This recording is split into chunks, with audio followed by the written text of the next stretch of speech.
Hey guys, I wanted to just do kind of an epilogue of my dad's life, um, just to kind of, I don't know if it's going to complete this series. I might do at least another one more video just about some of the things my dad told me and just some stories that he had um, and stuff like that. But that'll be another video. But I wanted to just sort of condense things, I think, a little bit into about his life. Some things that obviously weren't in the journal, that he wrote, because it wasn't like a full book. I mean, he could have easily wrote like a novel length story, about his life. But just to kind of condense things, I mean, he basically, I'll just tell you about some of the hardships. I mean, like he grew up in the Depression, like everybody did. If you were born in the 20s, 1920s, okay, then you grew up in the 1930s, right? And then, which was the Depression, one of the worst times ever, in the United States history, as far as the economy. Uh, Not only was there a depression going on, but then parts of the South, like Oklahoma and maybe a few other states, were experiencing dust storms. They were really incredibly horrific dust storms that were preventing them from even being able to grow things, like grow fruits and vegetables or whatever. And it was just on top of the depression that we were already experiencing as a whole country, you know what I mean? But anyway, so there was, yeah, it was really a kind of a tough time, for the whole country. And then, of course, the time he had spent during World War II, almost 2 years, really. I mean, I think his full enlistment was 2 years, um, and most of that time he was in the Philippines. And then there's like one thing he didn't mention also, okay? Like, he met my mother and all that and got married like a couple of years after he was out of the army. Uh, but he didn't mention like in the 50s, in the 1950s, he had a couple of hardships. I mean, his younger brother, who had, polio, basically, infantile paralysis when he was young, very young, he died in his sleep. And he was, I believe he was, oh God, 24 years old, 25 years old, something like that. And he'd already, he was a brilliant student. I mean, he was in college. He went to Northwestern University, in Chicago, and also, I believe, DePaul University law. So, I mean, he was destined for really great things. And unfortunately, he passed away. He was even engaged to get married. And I mean, and my dad's father, of course, must have taken that pretty hard as well. And unfortunately, that was the next bad thing that happened, right? In my dad's family, is my dad's father passed away. Like, I think it was only about a year or so after his younger brother passed away. Now, his dad wasn't young. I mean, I think he was 72 or something like that when he passed, 74 maybe. Um, but I think, probably could have lived a lot longer. I think he was sort of heartbroken, from his youngest son dying so young. And then here was my grandmother. She was like 47 years old, I believe, when her husband dies. After her youngest son dies, and and you know what? She was sort of an old-fashioned, Greek woman, and sort of didn't get married again. You know what I mean? She never got married. She never remarried. And she was young enough. You know what I mean? She was in her, like I said, mid to late 40s when she became a widow, and just kind of had my dad, and us, later, obviously we spent a time going, seeing our grandmother a lot. because we didn't have any living grandparents on my mother's side. You know what I mean? So we only had, my dad's mother, basically, right? And some cousins, on both sides. We had cousins, of course, of the family, and aunts or, whatever aunts, some aunts and uncles and stuff.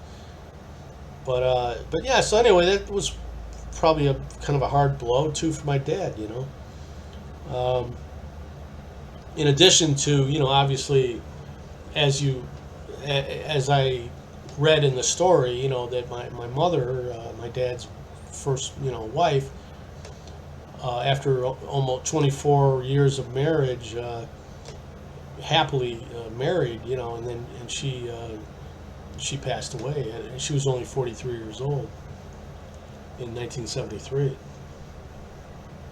and so that was that was really a tough, kind of a tough hit for my dad. You know what I mean? I mean, Jesus, how much can a guy take? You know what I mean? That's why I always kind of, whenever I think, and I think I've always thought this, right? I'm not a young man anymore, myself. I'm 62, but I mean, for several years, I've always thought, whenever I had things that a bad day or a bad week or a bad year or whatever, I always just kind of, I always thought about my dad. Like, well, if my dad, he made it through all the crap that he went through, so I could make it through this. You know what I mean? It was kind of like a role model, I mean, my son. Listen, there are I had buddies that came from broken homes and stuff, basically, right? Growing up in the 70s and that. And, a lot of other guys, fathers, let's say, that went through the stuff that my dad went through. And,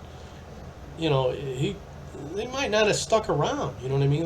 Who knows, they would have, some guys just take off and they just can't take it anymore. They just take off. My dad stuck around, man. He was there for me, So, I mean, I'll never forget that, That's why we became very close, in later years. I don't mean like when I was a teenager and all that. Because, when you're a teenager, I don't know, it's just you don't want anybody telling you what to do, and, you think you know everything, and you know what I mean? But then when you get older, you if you're lucky, okay, especially into your 30s and 40s and that, if you're lucky, you can become friends with your father. You know what I mean? Like if you're close enough, and you could actually it melds into a friendship, not just a father and son thing. And that's what I had with my dad. So I'm lucky for that. And well, here's an interesting story. Now my dad went on to live until he was 92 years old. Right? He died in Christmas Eve, 2018. And so he went on to, like I said, he had some breaks, and after my mom died, he tried to, he was married a couple times, okay. And he was trying to find a woman. He was trying to find the same kind of relationship and love that he had for my mother with somebody else, and he just couldn't do it. It wasn't. I think you only get a love like that once in your life, and. So anyway, I'm not gonna say anything bad about anybody, or but I mean, it just didn't work out, and then in the probably the mid '80s, he wound up. He had gone out of state for a little while, out of Illinois for I don't know about 5 years maybe, because he had he's on a third marriage, and then that didn't work out, and he wound up coming back, to Chicago, and basically was more, and it was not too long after I got out of the service myself, after 4 years, it was a couple years after that, so I mean, so we became close again, you know what I mean, like, you started as adults now we're all adults, and it's a different relationship than when you were like 16, you know what I mean, with your dad, so it kind of evolved into a friendship and stuff, and but also, he was always my father, you know what I mean? Like, and I would ask him for advice and stuff, and he'd give it to me, So he went on to, he got a job, a decent job, and he never had a lot of money, you know what I mean? Like, he made pretty good money when he was a milkman, he had his own milk route, like in the part of the 50s and especially the 60s. and early 70s. You know, he was doing pretty well. You know, but you know, he went on to just kind of, and he had some companions, right? He had lady friends and stuff, companions, but never got married again. And you know, we spent a lot of time with him. You know what I mean? I especially me and you know. Yeah, he went on. He salvaged his life. You know what I mean? You know, he got a lot of hard hits. You know what I mean? And then he still wound up hanging in there, and you know, kept going. You know what I mean? So he had a pretty good second half of his life. Let's just put it that way. You know what I mean? Like, you know, so. Yeah, and then he retired, I think, when he was probably in his 70s, or at least he worked part-time, a couple days a week for a while. You know what I mean? And then I think by the time he was 80 or so, then he was pretty much retired, like totally retired. You know, just doing the like Social Security and and stuff like that. And but anyway, but I did want to add this one story that he told me. This must have happened in the mid-70s, the mid-1970s, okay? Probably, I'd say 75, 76, something like that.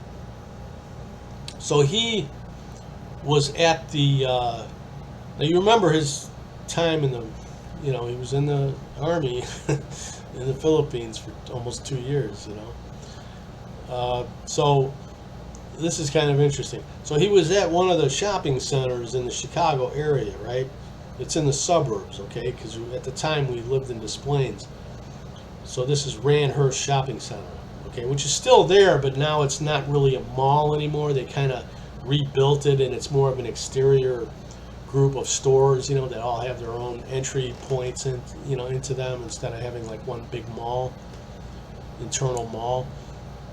But it used to be a mall.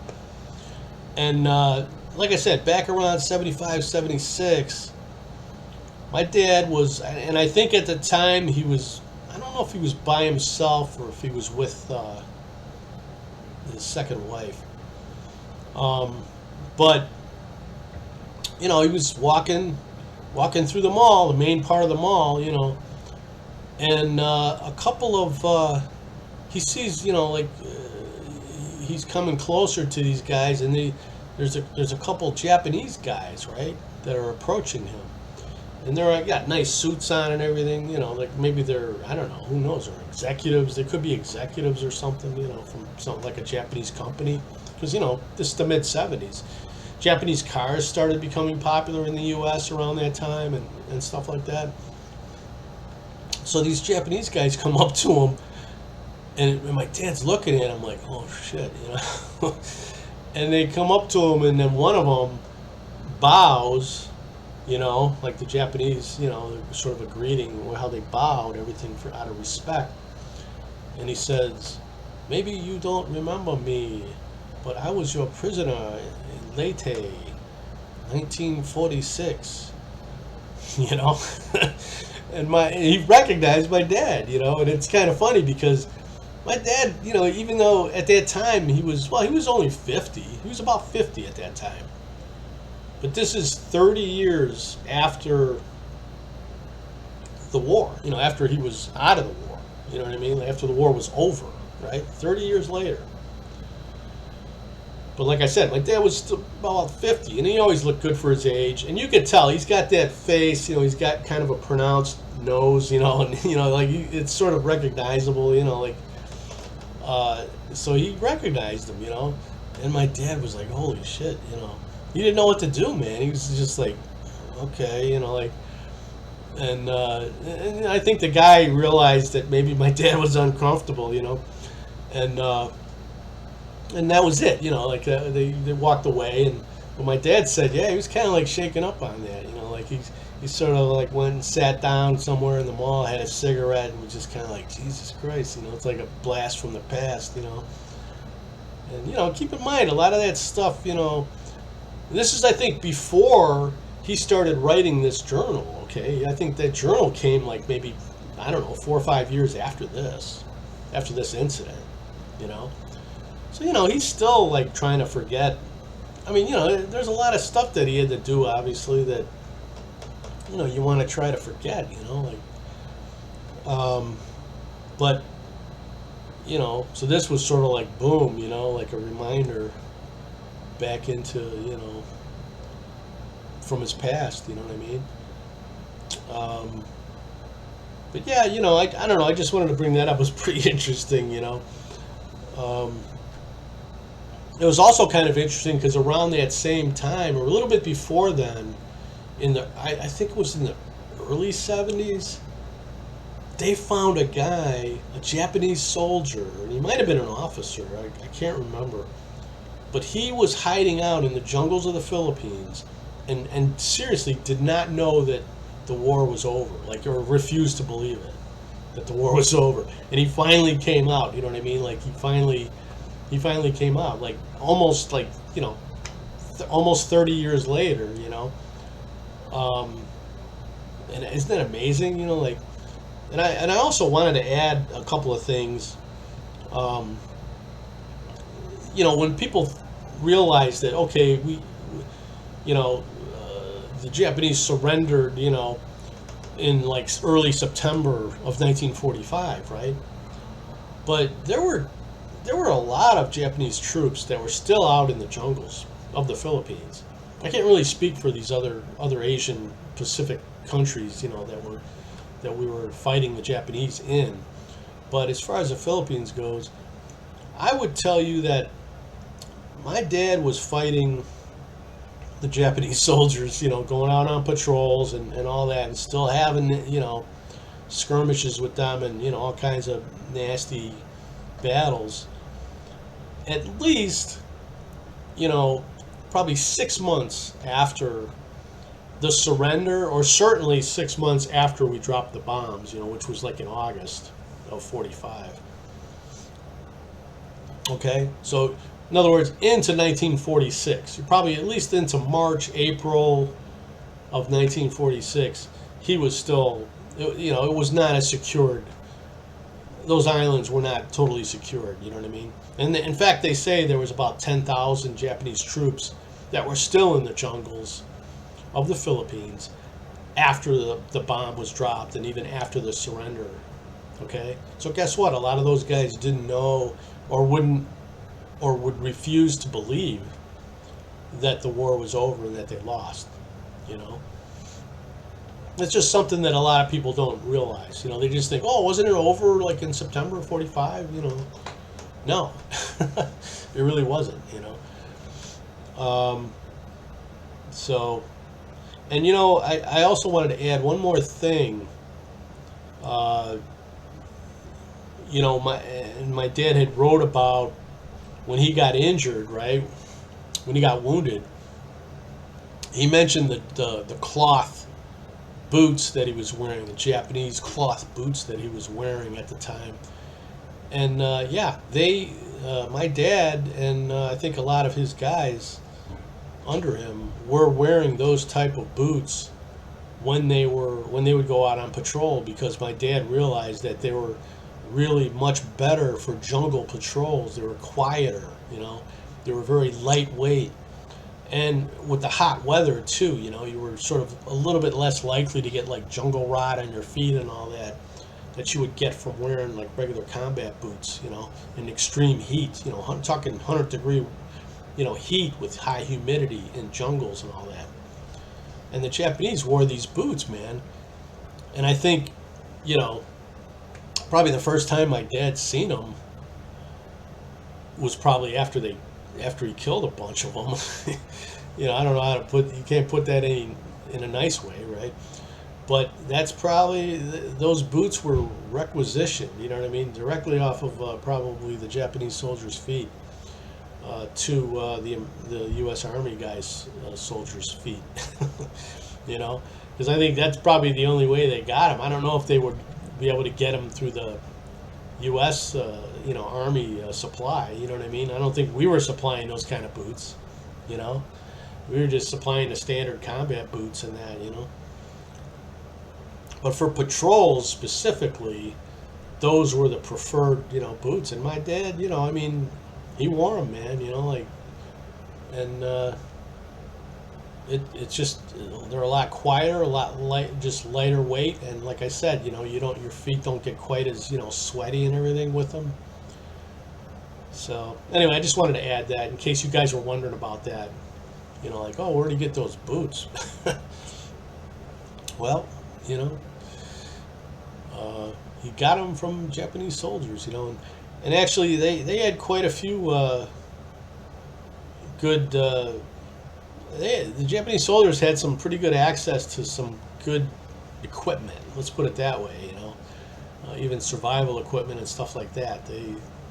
I've been to a museum in the Philippines here outside of Dumaguete that had a lot of artifacts from the Japanese Army. You know, had a little bit from the German Army, and then of course the U.S. Army.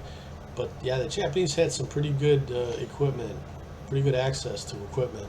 More than we did in a lot of ways, you know, or more than our guys did at that time, you know, because they weren't even. My dad used to say, "Man, we weren't even getting rations on a regular basis," you know, when we were in the thick of it, you know, like, you know, the local Filipinos would often offer my dad and his guys, you know, whatever little bit that they had, you know, or oftentimes was fish heads and rice and stuff like that, and so that's what they ate sometimes, you know, like that's all they had.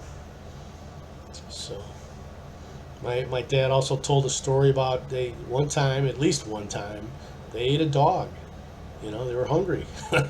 You know what I mean? And that was, you know, and that's kind of what the locals were doing too, you know, because they were starving, you know, especially during the Japanese occupation, you know,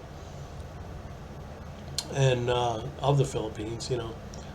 So yeah, it's you know, and the water was they would have to drink water out of these blister bags that were treated, you know, with water, and it just didn't taste very good. And I remember years later, even when my dad was getting old, you know, he started remembering a lot more about the war, you know, as he got older and into his 80s and even in 90s even, and he'd sort of remember a lot more, and he'd talk about it more, you know.